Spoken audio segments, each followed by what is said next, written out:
And we're going to do that in Matthew 28 in just a little bit if you want to turn there. Matthew chapter 28. I don't know how your kids learned how to read, but the way my son learned how to read, and a lot of kids learn how to read, is through repetition of sight words. If you have a favorite story that you tell at bedtime, or you read at dinner time, or you read every morning, they simply hear you read the story so many times that they learn to recognize, oh, Dad says, see Jill run on that page. Those words must say, see Jill run. And they become so familiar with the story, whether it's see Jill run, or it's maybe a bedtime story, Good Night Moon, or Wink and Blink and a Nod, or whatever that book was that you told. And if you've ever had a 3-year-old in your house, you've read the same 5 books 10,000 times, to the point that you don't need the book anymore because you've memorized, oh, the truck goes vroom vroom, because you just have read it so much.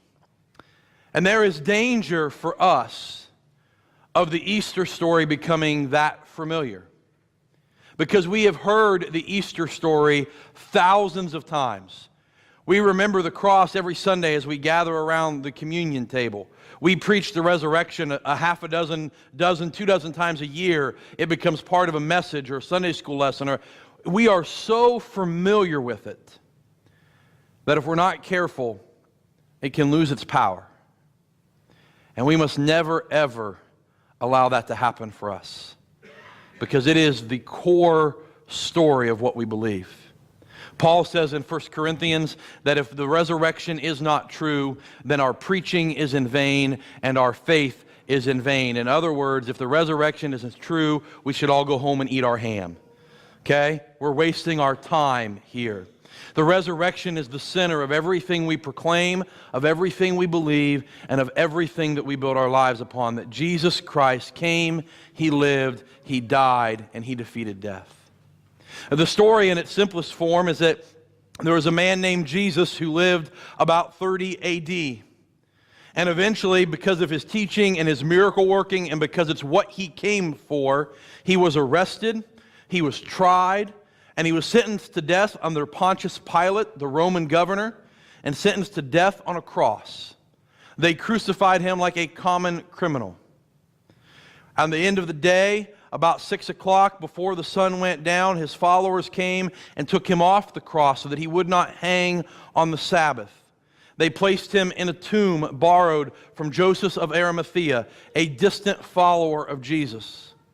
The Pharisees were afraid that someone would come and they would steal the body, and so they convinced the Roman governor to place a stone in front of the tomb, to seal it with the Roman insignia, and to station guards on the outside so no one could steal the body. And then they waited. The story picks up in Matthew chapter 28. This is Matthew 28, beginning in verse 1. After the Sabbath, as the first day of the week was dawning, Mary Magdalene and the other Mary went to view the tomb. Suddenly, there was a violent earthquake, because an angel of the Lord descended from heaven and approached the tomb. He rolled back the stone and was sitting on it, and His appearance was like lightning, and His robe was as white as snow. The guards were so shaken from fear of Him that they became like dead men. But the angel told the women, "Don't be afraid, because I know you are looking for Jesus who was crucified, but He is not here. He has been resurrected, just as He said. Come and see the place where He lay. Then go and tell His disciples He has been raised from the dead. In fact, He is going ahead of you to Galilee. You will see Him there. Listen, I have told you." So departing quickly from the tomb with fear and great joy, they ran to tell the disciples the good news. Now, I'm going to be honest with you. This passage is one of those that I feel like there's 47 sermons in here. And we could talk about all sorts of stuff and break down different. I want to keep this as simple as I can for you this morning. I know that you all have big fancy plans later this afternoon, so we're going to preach a 6-word sermon today. It's going to take me about 20 minutes to say 6 words, but it's only going to be 6 words, I promise. Some of you got really excited there for a minute. The first thing that happens when the women arrive at the tomb and they see the angel sitting there and they realize that the stone has been rolled away, the angel gives both an invitation and a command. And all I want to do this morning is point out to you the invitation and the command that go with the resurrection. The invitation comes first. We see it there in verse 6. The angel says to the women, "He is not here, for he has been resurrected, just as he said. Come and see the place where he lay." It's a three-word invitation. Come and see. Now, those words are loaded with rich theological meaning in the New Testament. When Philip meets Jesus, and he becomes convinced that Jesus is the Messiah, the one they've been waiting for, he goes and he finds his brother Nathanael. And he says, "Nathanael, I found the Messiah. You have to come meet him. It's Jesus from Nazareth." And because Nathanael is sarcastic like me, he says, "Can anything good come out of Nazareth?" And Philip's response is three words. Come and see. Come and meet the man for yourself.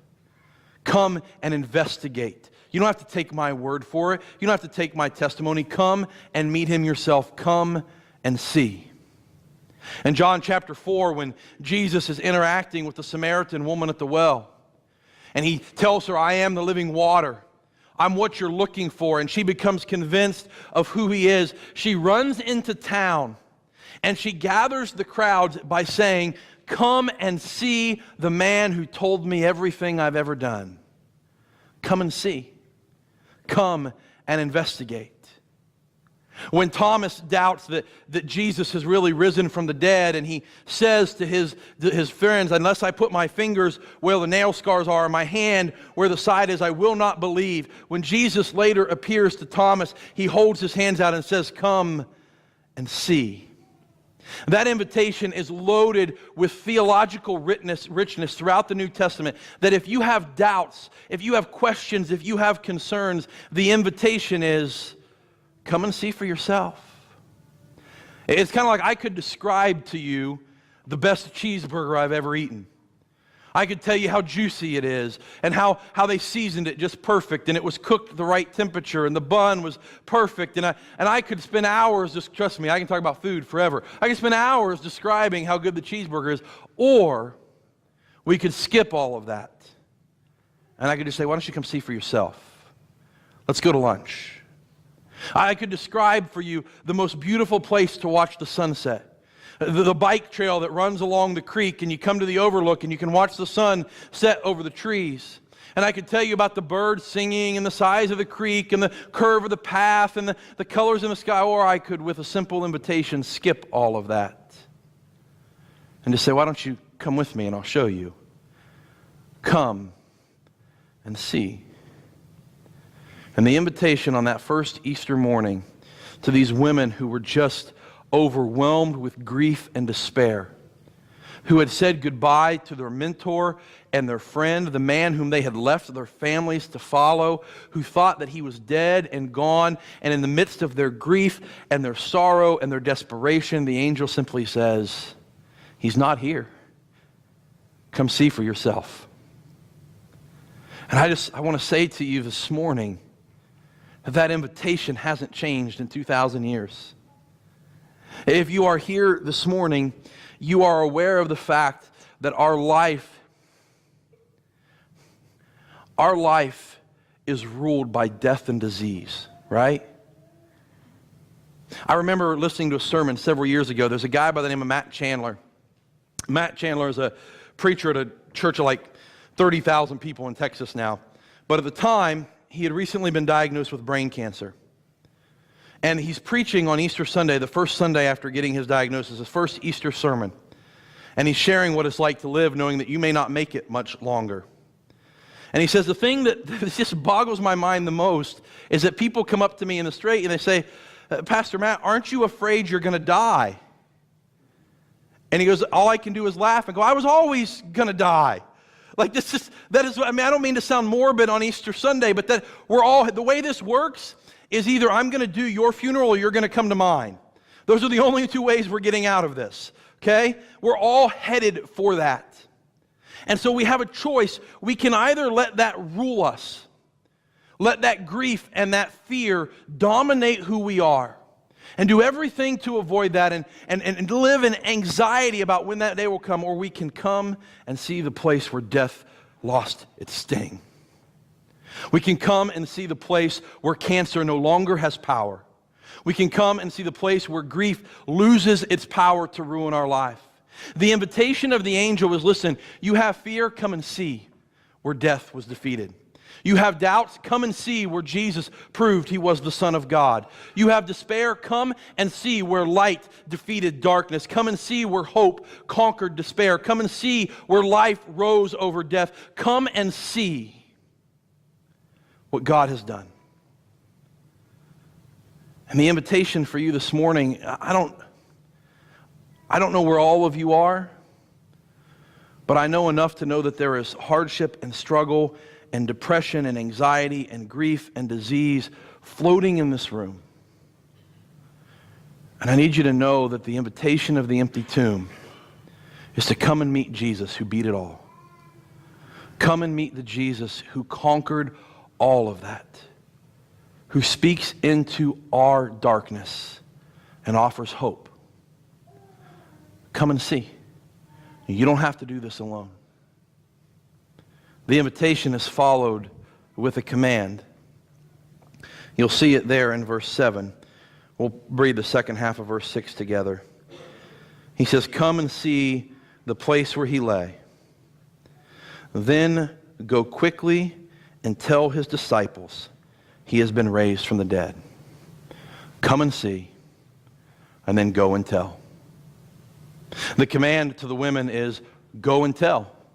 Now that you have seen that he is risen, now that you have seen that he is no longer here, go and tell. We talked this morning in our sunrise service that the very first Christian sermon from the very beginning was this simple: Christ is risen. That was the proclamation. He's not dead anymore.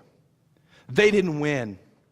These people who thought that they could kill him and get rid of him, these people who thought they could stop this movement, the people who thought they could end all that's happening here, they didn't win. Christ is risen. And so the angels have this twofold conversation. Come and see for yourself, and once you've seen, go and tell. You know, we live in a world that loves to broadcast everything, right? Look, I had a salad for lunch today. Everyone should see. Look, my kid rode a two-wheel bike for the first time. Everyone should know. Oh, look, such and such, the Indians signed this player. The Browns hired the special teams coach, the whatever. Everyone in the world needs to. We broadcast everything. Look at the cute hat I put on my puppy dog. Everything gets broadcast to the whole world. Why not this message? Why not this message?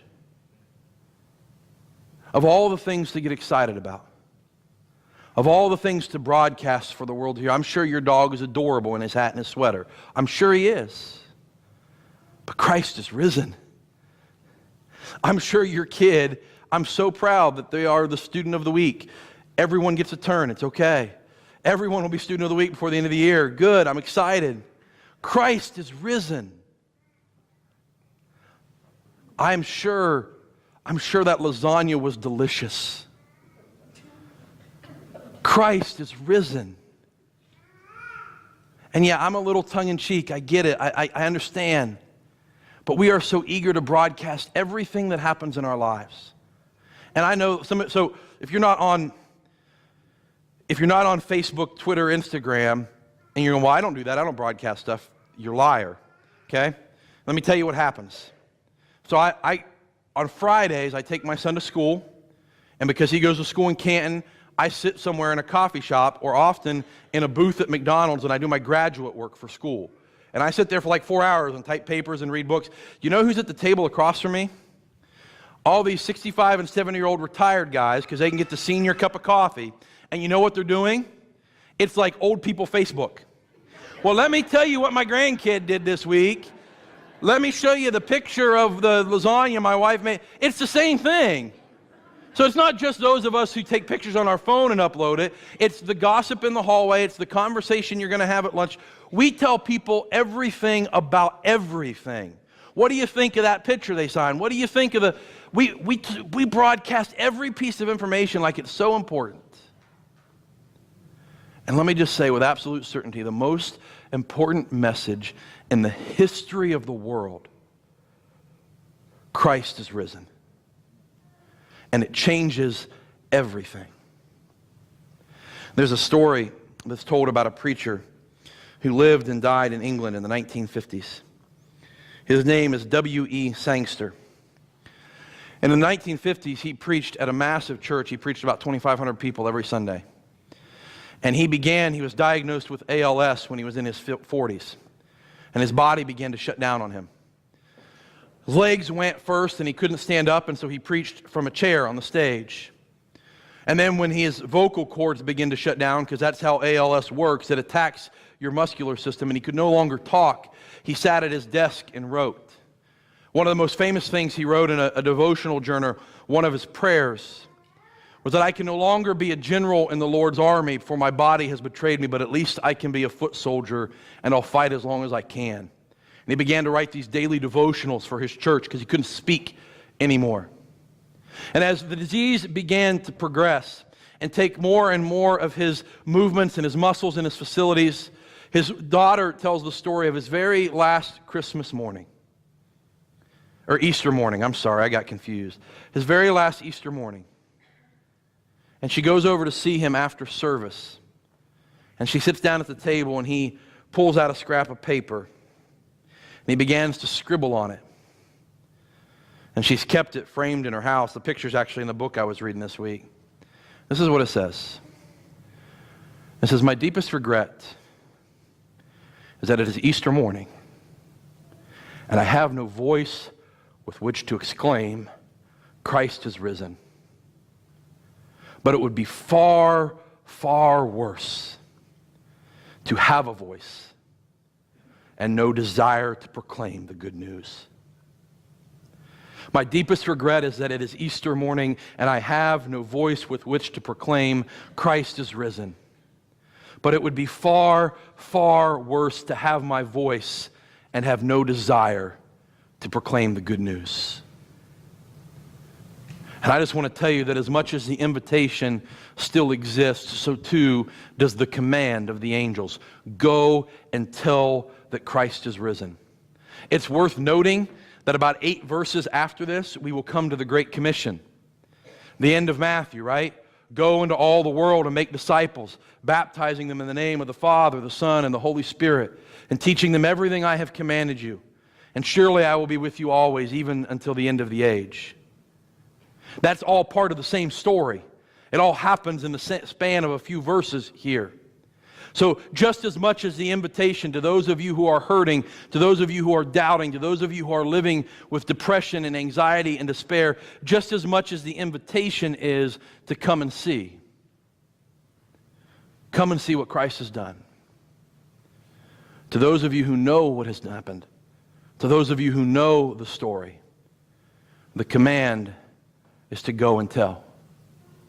To take the story to those who desperately need to hear it. You know, we can place this story in its historical context. So we have the women, overwhelmed with depression and anxiety and despair. Their Savior is dead. And they come to the tomb, and they're invited in. And they see the empty tomb, and there is rejoicing and there is excitement. But you know who doesn't know yet? The rest of the world. Do you know who's still back in Jerusalem in the upper room with tears streaming down their face thinking life is hopeless? The disciples.